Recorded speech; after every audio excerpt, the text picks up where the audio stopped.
Before Scott Disick became the Lord of Luxury, before the perfectly specced supercars and the Pateks on the wrist, he was just a 16-year-old kid with a BMW 323 E46 and a dream. One of my first cars at 16, I got like a 323. I think it was like an E46 model. That was his first car. It packed 170 horsepower. And all he did to it back then was drop a little bag on a crazy sound system that probably made the whole block shake and threw on a set of Giovanni wheels to complete the early 2000s starter pack. For a first whip, that's a solid right there. His second car was a BMW E36 M3 Widebody, dipped in full carbon fiber with the rare AC Schnitzer body kit. Scott ended up flipping it for a fat profit, and just like that, the boy became a businessman. At 16 years old, Disick started his first hustle, buying and selling cars.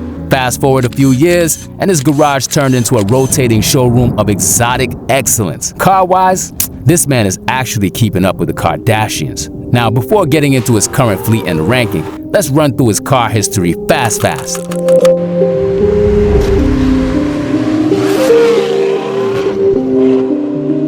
At one point, he had a Porsche Carrera GT, one of the most legendary analog supercars ever made. Sold it for $270K. Now that hurts. A Mercedes SLR McLaren and a Mercedes SLS AMG, a 2006 Bugatti Veyron, already wild, but Scott put his own spin on it with a custom 10-spoke gunmetal gray wheels. Because one thing about Scott, he always gonna make sure the rims hit. In 2011, he was pushing a dark gray Lamborghini Murcielago, one of the loudest flexes of that era. Then came the Aventador phase. He had a white Roadster and later even went crazier with a white SV Roadster. He dipped into Ferrari life too. First with a yellow 458 Italia, which he later wrapped in satin white, and before that, a dark blue Ferrari F430 Spider, spotted all around Calabasas when he was still rocking with Courtney.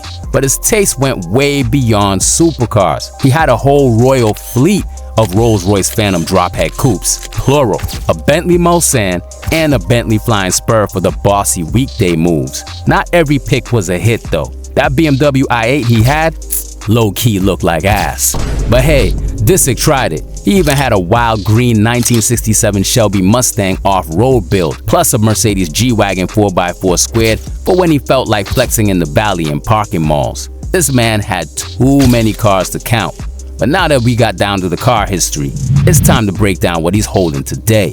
Because Scott Disick's current garage, yeah, it's looking like that perfect garage. Let's rank these bad boys, shall we? Out of every car, which one's your favorite? I love them all, kinda. Like women. Now we're starting with more of a myth than a confirmed purchase, but rumors say Scott's been hunting down a Lamborghini LM002, the old school Lamb truck from the Lambo era. Born in 1982 from military prototypes like the LM001 and the Cheetah, the LM002 was wild. V12 Countach engine in an off-roader body. If the one in the picture is really his, then he already got our respect. But since it's not 100% confirmed, we'll respectfully park it on the sideline. For now though. Yeah, Scott is old school. He loves gas cars, big exhaust, and feeling alive behind the wheel. But he did grab a Tesla Cybertruck to shuttle the kids. He spec'd it the Lord way, with the Silver Surfer spec, satin silver body, and 24-inch matching gray wheels. But let's keep it 100. He ain't pulling up to the Noble in this. He's pulling up to PTA meetings. Still a flex, but a soft one, so 17th rank for the Cybertruck.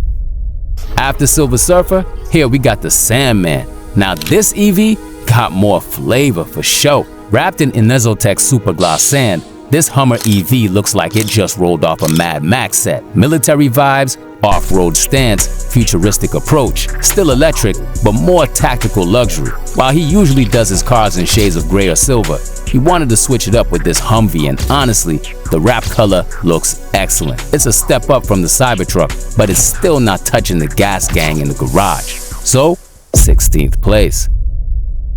Now this one's tricky. We call her Olive Garden. Scott's latest purchase to date is this BMW M5 Sedan G90. He went for a fleck gloss stealth green PPF look, Technica Auto Spa. Added ceramic tint, ceramic coating, the whole spa treatment. It's clean, yo, we gotta admit, but that future tech front end ain't aging like wine. and the M5 lost some of that classic edge in our eyes. Still, shout out to the green drip, but we can definitely do better. Like on this custom Range Rover L460 with an urban wide-track body kit, this is a way better choice already. We got class and chaos combined. British elegance with American swag, baby. Scott linked with none other than Urban Automotive from the UK with LA's own Platinum Motorsports to create this custom monster. The paint is Belgravia green with 26-inch Vossen UV7 polished wheels in brushed gloss clear over a tan interior. This range really came out incredible. He went with the classic green because he saw a picture of Queen Elizabeth rolling in a green Range Rover. And all of her Rovers were green. Timeless. 14th spot. If you live in Cali and don't got a G-Wagon, are you even rich? After owning plenty of G's throughout the years, Scott thought he needed like a next level, final form type of G-Class, resulting in his choice for a Brabus G700 spec, worth $400,000. Dark gray paint, full carbon kit, wing, hood, Brabus monoblock ZV wheels, and that signature quad exhaust. Somehow Scott manages to do crazy mods on his cars, but still at the same time able to keep them classy. That's a balance right there. Now this one is no exception. We'll go for 13th rank for the G700. Now guess what? Scott ran it back with the Urus like 3 times, yo. First he had a white widebody, then RDB LA hit it with a satin silver wrap. Gorgeous. But then came the Urus 3.0 with a dark storm gray paint like the G, a 1016 Industries widebody kit, MV Forge MP40 wheels in silver titanium, and a bright yellow leather interior to keep that Lambo spirit alive. It's quite honestly drop-head gorgeous, and we're starting to believe that Scott can't miss with the specs. Definitely 12th place for the 1016 Urus. Rolls-Royce is excellent, and nothing equals it. Again, after owning multiple double R's, Scott settled for 2 models, a Ghost and a Cullinan. As always, Lord gotta make them look spanking fresh. His Ghost is low-key clean, another Urban Automotive X Platinum Motorsports collab. The Ghost sits pretty with a custom urban body kit, carbon fiber bits, and matching wheels that sync with his Range Rover. It's refined, just like his one-of-one Rolls-Royce Cullinan that he gifted to himself for his 40th birthday. Now that seems about right. It was $600,000, but it's literally perfection. Forged carbon body kit, lower and wider stance, and VL54 Signature Series multi-spoke wheels in liquid smoke finish. The interior, blood red with gloss black veneer accents. Private delivery to Hidden Hills at Scott Hampton's inspired home. The Cully gets 10th rank, and the Ghost sits at 11. Now let's go back to his BMW love story. When he grew up, Scott always wanted an M3. He never really had the chance to get a cool one. So today, he doubled down with 2 modern-day M beasts. The M2 G87 came first, originally wrapped in olive green, then reborn with a dark green Inezotech wrap, PQ performance wheels, and carbon fiber everywhere. But this is actually another car. He broke the other M2 pushing it too hard, so he just got another one. A newer one too. The M2 punches you in the gut and apologizes later. 9th place for her, baby. Then we have the M2's big sis, and she's hella mean. His M3 G80 has been juiced up by PQ Performance to hit 1500 horsepower with full carbon fiber everywhere, front mount intakes, downpipes, Valvetronic exhaust, and beautiful classic BBS LM wheels. White leather bucket seats inside make it really contrast, and now the M3 dream finally came true after all. The freaky sister, gets 8th spot on the ranking, baby. Scott's summer ride, and you can already tell it's a whole vibe, is his Ferrari Portofino. Released in 2017, this hardtop convertible is quite popular in California, but still, you really don't see these every day in the celebrity car world. Of course, Scott made it perfect once again. The satin white wrap by Technica Auto Spa with help from GSWF USA. 1886 black forged wheels, I'm pretty sure, and that grand touring sleek stance just hits different. I can see him cursing through Calabasas in the Portofino. Its name comes from the town located in the metropolitan city of Genoa on the Italian Riviera, Portofino. It's hard to get more elegant Ferrari-wise though. 7th rank. Let's follow up with two other Ferraris, the F8 Spider and the A12 Superfast. Now originally red, his F8 was flipped into a stunning chalk gray from Inezzotech, yellow calipers, walnut interior, and legendary touch. A DMC carbon fiber rear wing. Chalk gray is his favorite color for cars, and different shades of gray and silver in general. That's why he got his A12 Superfast wrapped the same, to match perfectly. But this one's just meaner. It sounds better and got a better road presence.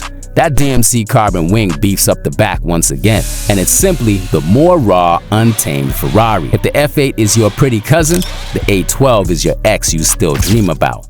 Top 5 for the A12, and so the F8 gets 6th place. At the intergalactic level, we got Scott's McLaren 720S Widebody. The Space Coupe was originally done with the GTR wing and red details along the classic Scott chalk gray, but he decided to dial it back and soften it up slightly, and now it's perfectly balanced, you know what I'm saying? Yeah, that wing was a little bit too much. You got the wide-body carbon parts as usual on almost all his whips. Chalk gray wraps remain, but this time he chucked the red accents for lucid yellow ones, and his signature number 26 nod to his birthday. Time for a 765 LT, Scott. This one's already nasty though, so 4th spot for it. What's the craziest customization you've done for one of your cars? As far as fixing it up wise? Yeah, fixing it up wise. Porsche's got a lot of work done to it, I'd say, yeah. It's got new turbos, a lot of work went into that. Nickname the Assassin. This Turbo S is the Turbo S. She ain't just gorgeous from the outside. Inside, she's filled with anger, yo. 927 horsepower, built by Silicon Valley Garage, powered by pure turbos, cooled by CSF radiators. Outside it looks classy and mean with the white paint job and carbon fiber parts, but it really comes alive when you drive it, because the Turbo S can be driven every single day, but also break some necks if it needs to. That's that duality I love. Now if looks could kill, this car would be a silent hitman in a designer trench coat. The 992 Turbo S gets top 3. Now, you want speed? Get a SF90, simple as that. The Horse brand's hybrid supercar was the first series featuring a twin turbocharged V8 and 3 electric motors delivering a combined output of 1,000 horsepower. Needless to say, Scott didn't need to do any engine mods on this one. He just dropped the full Rift-Co carbon aero kit on it. We're talking new front splitter, active rear spoiler, and adjustable springs. Same wheels as the Portofino. Same elegance, but 10 times the performance. It's the closest thing to a Bugatti without actually being a Bugatti. And surprisingly, he actually kept this one red. I failed him on this one. He still wanted a red Ferrari in the garage. 2nd spot for the Rift SF90 Stradale. Now, this is peak Disick. This might not be the best car in the collection performance-wise, but looks-wise, it just stands out from everything he ever did before. His Lamborghini Huracan STO originally came in dark blue, but I don't know where Scott got the inspo to do this insane Oracle Champagne metallic wrap by 2 Wrap. A rare spandex auto SE Germany exclusive with the MV Forge HS21 wheels, Valvetronic exhaust, all wrapped around the most outrageous Huracan of them all. Yo, this spec looks 10 out of 10. It gives me 1990s sci-fi movie vibes and 2025 runway show vibes at the same time. You see that there? More duality again. Now we call her Golden Hour, and it's the best STO on the planet. Period. Full stop. End of discussion. First rank for the Gold STO. Now, from daddy duty EVs to 1,500 horsepower track monsters, Scott Disick built a garage that reflects all sides of his personality, and his taste is one of the best when it comes to the car collecting game. Honestly, there's not one bad car in sight. So now, you tell us, which one was your favorite, fam? And if you want to see another crazy collection, I invite you to check out Chief Keef's car collection. That'll probably leave you envious, but also make you grind harder than ever. Peace, fam, and as always, drive safe.